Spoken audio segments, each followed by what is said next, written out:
Hi, my name is Swati Wag and I'm going to walk you through how to do searches in scifinder.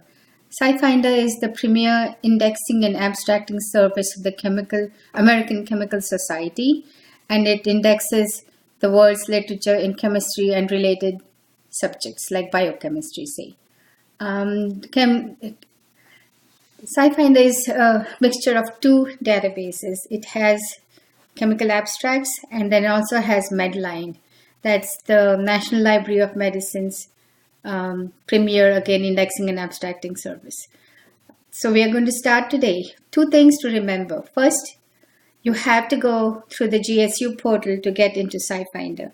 The reason is because it's all arranged by IP addresses, and if the system does not recognize the IP address, you won't be able to download full text journal articles from the database. Second important thing to remember is please unblock pop-up blockers. That is, if you're using Internet Explorer or Mozilla Firefox, you need to go into the security or privacy stuff in there and then make sure that you unblock pop-up blockers. In Firefox, under options, and then it'll be under content. You would think it would be under privacy or security. It's not, it's under content, and then you should unblock the pop-up blocker. So now let's start.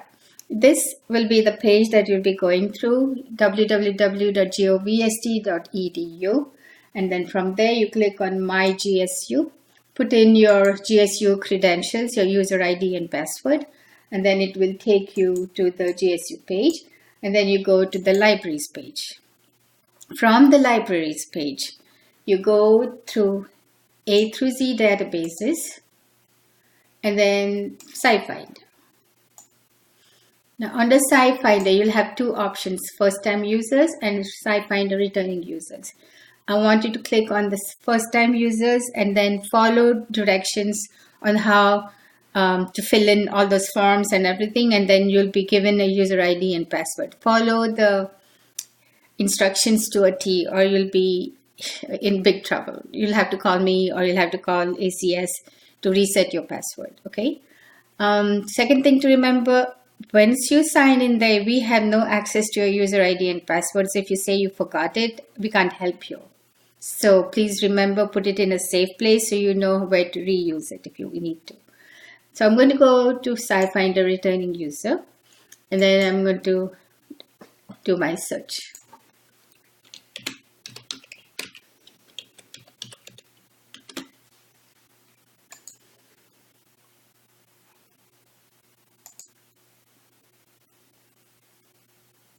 This is the opening screen. These are the choices you're going to have. You can do a research topic, that's your keyword subject search. You can do an author name search. You can do a company name search. Sometimes you need to find out who is working on a particular project. So if you're looking for a postdoctoral fellowship or something like that, you need to know who is working on your topic so you can apply there. Then journal name, that's apparent, that patents. Then you're going to do chemical structure search, molecular formula search, and a substance identifier. Now, what's the substance identifier? In scifinder, substance identifier is chemical names, trade names, and CAS registry numbers. Those are the three substance identifiers you're going to be looking for. Now, let's start with the most important one, which according to me is the research topic. So you're going to be doing a search on, the concept that I'm thinking of is, I want to use snake venom in the treatment of cancer. So I don't know what kind of cancer, but any kind of cancer treatment is what I want to use snake venom for. So using those, I'm going to do a search. I'm going to do venom, then synonym or toxin. The comma is the or. And is the default, so you don't need to type in and. Any space, if you put a space in between two words, it's going to be doing an and there's no and not. So now I'm going to, next concept that I have is snakes. I only want snake venom, right? So I'm going to put snakes. The next concept I have is cancer treatment. So I'm going to put cancer treatment, then comma, cancer, I didn't spell it right, cancer treatment, cancer management, and close the bracket. So now I'm going to, here this is where this comes in handy. You can limit it to just current few years, you can limit it to the journal if you want. I'm going to do the journal because I don't want the books or editorials or anything. I just want the journal articles. So I'm just going to do that and see, and then you can limit it to the language. And then if you know the author, you can do it by author. And then company name is something like I said here. I could put University of Chicago if I wanted to. But I want to see, basically, first I want to see how many records I get before I kind of limit it. So I'm going to do research. It'll take a while because it's going through a lot of concepts. And once I'm there, I can see there's 9,288 references with cancer treatment. Okay, so I'm going to do, I could use this one too. See, it has venom, poison, toxin, and cancer treatment, but it doesn't have snakes. I'm interested only in snakes. So this is what I want to use. And then I'm going to say, get references. Now is the time to come and kind of get a more tailor-made set for me from these. That's where I use the analyze. I can go by company organization. I can do by document type, which I just did. Or can specifically by journal name. I don't know which journal name. And so I'm just going to leave it like that. And then database, I told you it has two databases, right? Medline and CA+. So I'm going to choose Medline because mine is like medical health related. It's going to be due, so there'll be a smaller set. 4,816 is what I have now. Then I'm going to do something called refine. I can do something here by refine. I want to do a research topic. I can do that. I'm going to say maybe drug therapy because I'm looking for venom as a drug, right? So I'm going to do drug therapy and see if I get something.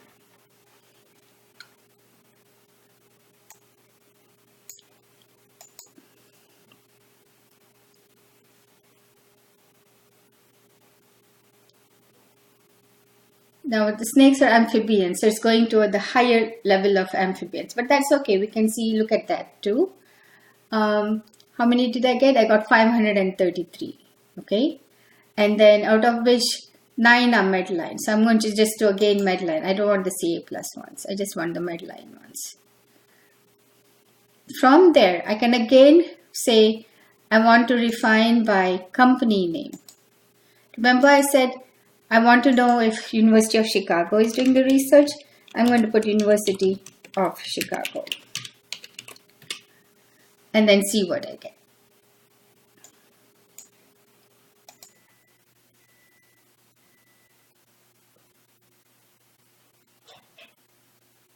There's only one. So let's look at this one. Okay. I'm going to look at this one. And then look at, this is important. How is it treated? It's under snake venoms, adverse effects, snake venoms, blood, and then neoplasms, drug therapy, snake venoms, administration and dosage, and anti-neoplastic agents, snake venom. So I can look under neoplasms, drug therapy, snake venoms. Okay, that's what I'm going to go back and do my search under. Remember that, neoplasms,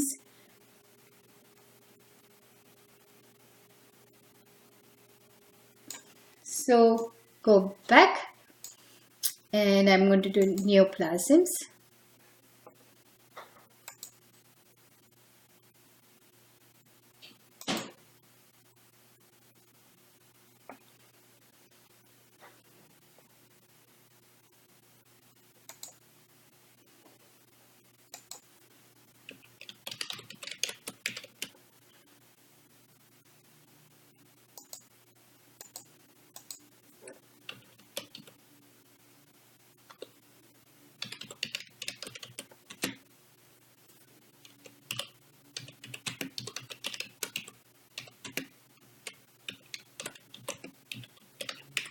Now all these will be ended, neoplasms and drug therapy and snake venoms. And then again, still I'm going to do journal. I'm not going to limit it to University of Chicago. I just want to know what is available up there. Now, if you don't know anything about a topic, then what you would do is limit it to the review article. A review article usually will tell you how the history of that particular topic, how snake venoms, when did they start using snake venoms in drug therapy for cancer, and then what is the current situation with that treatment, and what the prediction is, how it's going to be important or less important as the years go by. So now these are the 3 ones that I found. And if I look at them, you'll see again the same words will be there. Now I'm not sure whether it limited it to University of Chicago. I didn't want it, but it's not. So it's in Brigham Young University at Provo. So there's not much work done on snake venoms and cancer therapy, it looks like, but I know there is some. So I still haven't gotten all the correct keywords to do my search. So I'm going to recycle my search again and again looking at these and see what's the best way to do this search. Okay. Now suppose I want to see if I have this full text. So I'm going to say link it. And then if we have it, it will come up. And it's telling me, if I go to GSU, if we have it, it will show up. And you see, these are the different ways I can get full text. So we do have it. Okay, I'm not going to download because it's going to take a while to download that journal. So I'm going to go back to scifinder here. And then another thing I told you I would tell you is how to export it. So I'm going to say I want all 3 of these. I'm going to export it. Okay. And if I do this portable PDF file, I can send it to myself and it will be under this reference 03082, and that's the number. That's how you're going to access it later. Excuse me. But I want to send it to EndNote. In EndNote, RIS is the format you're going to be using to send it to EndNote. So I'm going to say export. And then I'll say open. And then it will give me, this is where you're going to do, I'm going to log into EndNote now. EndNote is, as a subscription to the Web of Science, you get EndNote for free. So if you have registered in Web of Science, you would already have the user ID and password for EndNote. But if you don't know how to do it, give me a call and I'll walk you through. It's one of your assignments to do this. So you probably have it already. Okay. I'm going to do my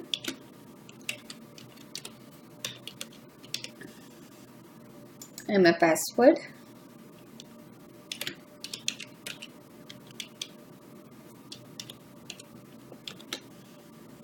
Let's see. Okay.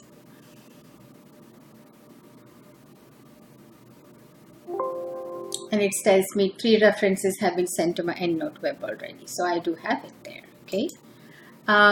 The next thing I wanted to show you is about keeping alerts, setting up alerts. You have a research topic and you want to know what's happening with it. You don't have time to go in there and search every day or every week or every month. So you can set up alerts for yourself. So for this search, I'm going to set up alerts. Keep me posted. I'm going to put the name as venom or snake venom. And keep it. I'm going to do it weekly because I don't want to do it monthly. That's too long a wait. And then I'm not going to do, because I don't have this set up earlier. So I'm just going to do new. So this has been set up. So every week you will receive a email from scifinder which tells you the current citations to snake venoms in the database. Okay. The second thing I wanted to show you also was, if you look at any of these, get related. You know how you have, if you have one article and you look at the references cited, that you can expand your search by getting more information on that topic. And the other, and then also cited. If somebody has cited my paper that was written in 2015 and somebody used my work and cited me in 2017, it's called a cited reference. So there's cited and citing. So based on this one article that you like, you can expand your net for more and more research documents that you can look at. That's what basically it is saying. So for this example, I'm going to look at, say, just this one. I'm going to say get cited. These have been cited. These are the ones that's been cited. Okay, 11. These are the end of the article citations. And then the other one, and then I can save these two again, just like I did before. All of these I can save and send it to export, and then it'll be in my file. Now I'm going to look for get citing information. If nobody has cited it in the current years, it won't show up. So now see, it's 2017, so it does show up. So that article was cited in 2017. So you can look at these. There's a lot, 1,459 references selected. So that's a lot for you to look at. So you can select these and then go, and then this set that you have, you can refine it and say you want it by index term or do index term, and it'll tell you what it's used. I don't want any of these. These are not the ones that I want. So I can look up more and say what I could. Possibly one would be drug effects.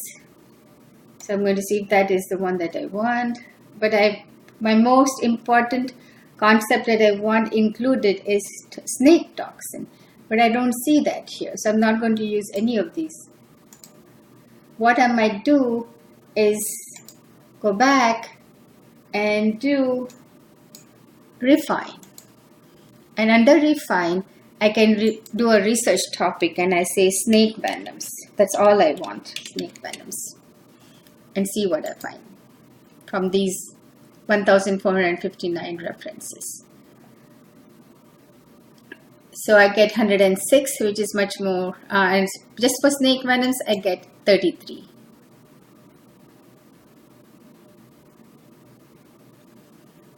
So you can look at these. These look good. So that's how you would do a search.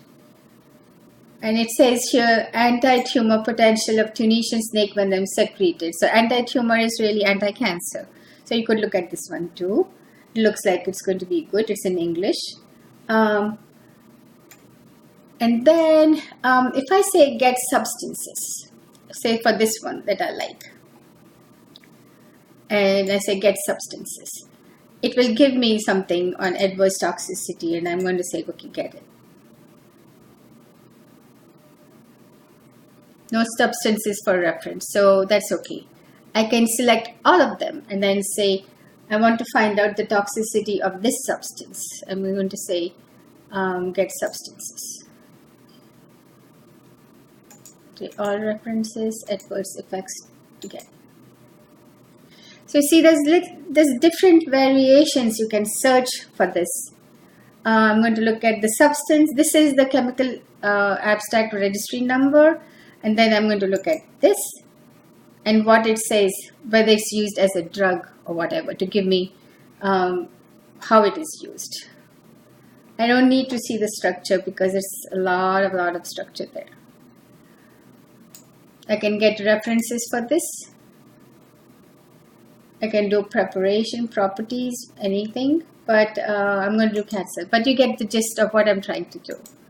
I'm going to go back and I'm going to look at the next thing that I wanted to do, author name search.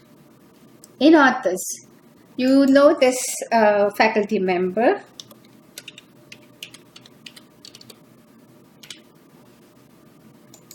And I'm going to search. You see how many ways his name is spelled in the database? There's no way you would find all of his works if you didn't know a variant name search, if you didn't do it. So I know it. This is him. This is him. This is him. This is not him. There's no V in his name. So I'm going to put all of these.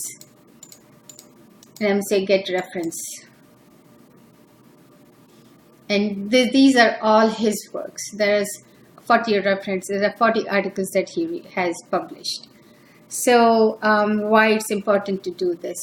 The next thing I'm going to show you is how to do a substance identifier search. I think I showed you how to do that already, but just in case, you can use this example.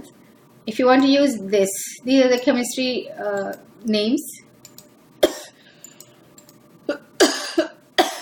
And then I'm going to do a search.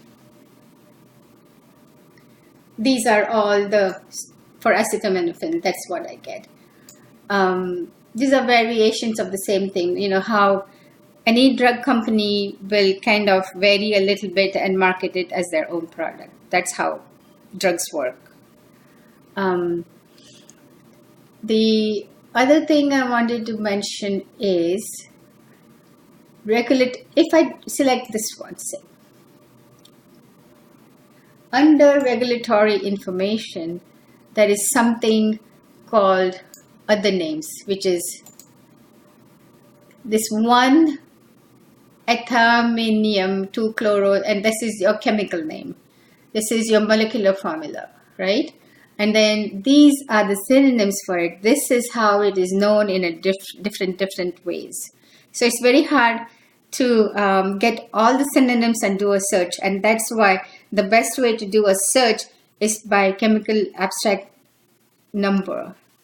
Or molecular formula also doesn't give you exact ones. Chemical abstract number is the best one to do a search by. Now I'm going to go back, explore, and then I'm going to do your chemical structure search. Now this is the second part of what I'm going to be doing. This is just the basic how to do a chemical structure search. I'm not going to go into details because I don't have the expertise to do that either. So I'm going to show you the basics of how to draw the structure. Here is your pencil and here is your eraser. If you draw something and you don't like it, you can always get. These are the basic structures that you have. It's a phenol. So I'm going to put a phenol. And then I say, okay, I'll add.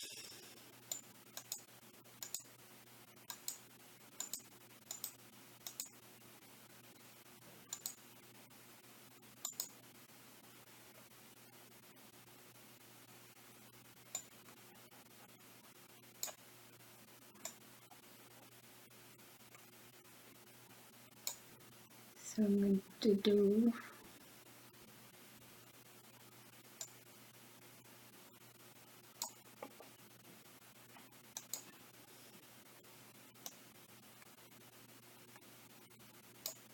okay, let's try that.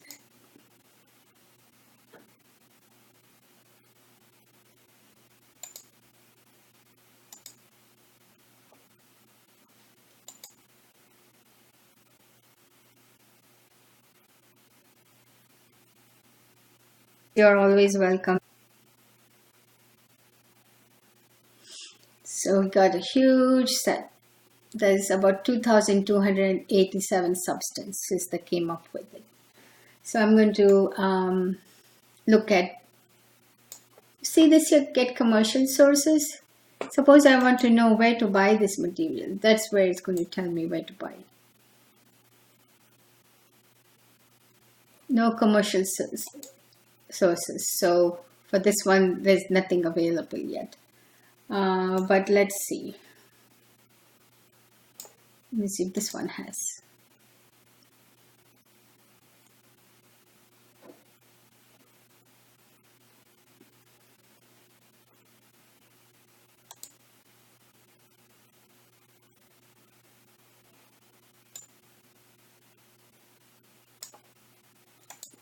Try and get the source for this one. Let's see if I can get something for that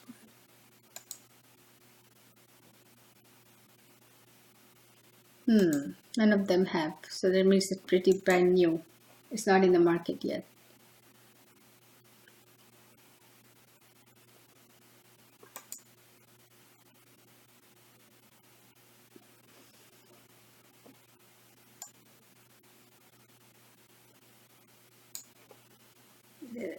You can do it by substance role, commercial availability here too, and commercially available is only 7 of them out of the 2,280. That's why I was not getting any.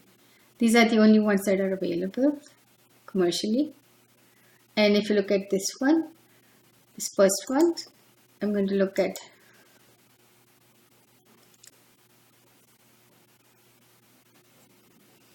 it will tell you where you can buy it. AdLab, Chemicals, Building Blocks, Aurora Building Blocks. These are the places where you can buy it. Okay. I think I've covered mostly everything. Structure search is something you have to play with. And in this course, I just have basic questions about structure. So you'll be doing fine in this. I think that's it. And hope you learned something and would welcome feedback. Thanks. Bye.